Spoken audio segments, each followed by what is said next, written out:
kayo regarding sa latest update ni Messenger ngayong 2025, hindi nyo pa alam. Make sure lang na panoorin nyo yung video nga matapos para malaman yung update na yon at kung ano yung advantage nito. So ngayon ang gagawin natin una is kailangan muna natin i-update yung ating Messenger application in case man na hindi pa updated. So para ma-update, pumunta lang kayo sa Play Store. Pag makita nyo na yung Play Store sa inyong device, i-click nyo lang. Then pag nag-open na yung Play Store, sunod natin gagawin is i-click nyo lang dito yung search bar or search engine sa baba. Click nyo lang yan. Then i-type nyo lang dito yung Messenger. So once na ma-type nyo na yung Messenger, automatic lalabas yan dyan.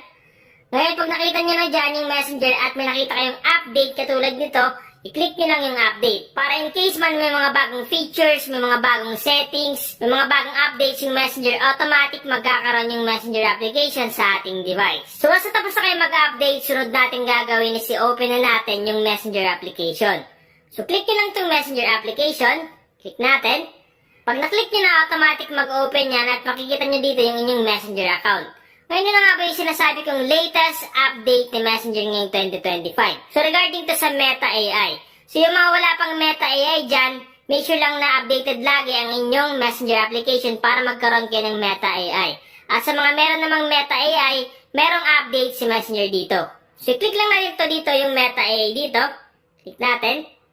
Click mo yung logo ng Meta AI. Kung mapapasin nyo mga kamaitek, yung Meta AI ngayon is nasa Llama 4 na. Nakalagay dito, Meta AI with Llama 4. So kung mapapasin nyo dati, nakalagay dyan is Llama 3.2.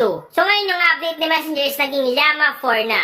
So ngayon ano nga ba yung advantages ng Llama 4 na Meta AI? So para malaman natin, syempre, itanong mismo natin sa may Meta AI mismo. So, ang gagawin lang natin, ilagay lang natin dito yung Meta AI Llama 4. I-type nyo lang yung Meta AI Llama 4. Ngayon, send natin.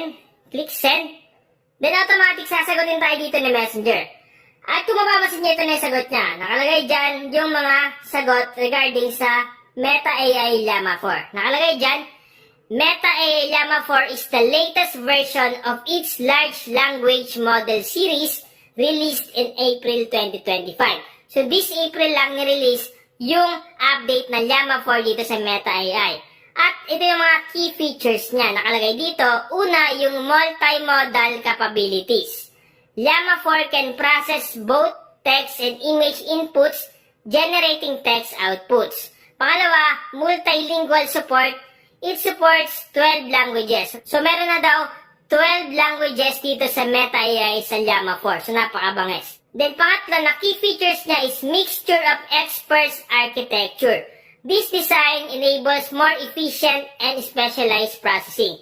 So once na ginamit mo yung Meta AI dito at naka-Llama 4 na yan, automatic magkakaroon niya ng mga key features katulad nito. At bukod doon, meron din ditong model variants. So una is yung Llama 4 Scout, a 17 billion parameter model with 16 experts.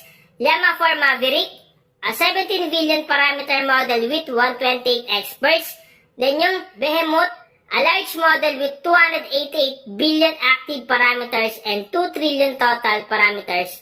At bukod doon, nandito din yung performance niya, basahin nyo na lang at yung training data. So yun yung mga advantages itong Llama 4 na Meta AI dito sa Messenger. So kung hindi pa updated ang inyong Messenger at kung wala pa kayong Meta AI sa inyong Messenger, ang gagawin nyo lang una is kailangan nyo muna i-update ang inyong Messenger application para magkaroon kayo ng mga bagong updates at magkaroon kayo ng Meta AI.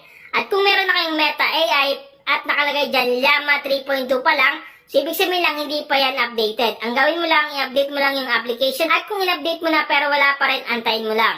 Kasi nga, kung nakikita mo dyan is Llama 3.2, magiging Llama 4 yan once na okay na at updated na yung Messenger nyo dyan sa device nyo. Isabay-sabay lahat nag-update ng mga bagong features, mga bagong settings sa ating Messenger application. So, nakadepende pa rin yun sa ating device, okay? So, antay lang natin at pinaka-importante lagi tayong mag-update ng application sa Play Store. So, sana nakatulong tong vlog ko ngayon. Kung nakatulong ang video na ito sa iyo, please subscribe and click the notification bell para updated ka sa ating mga bagong tutorial.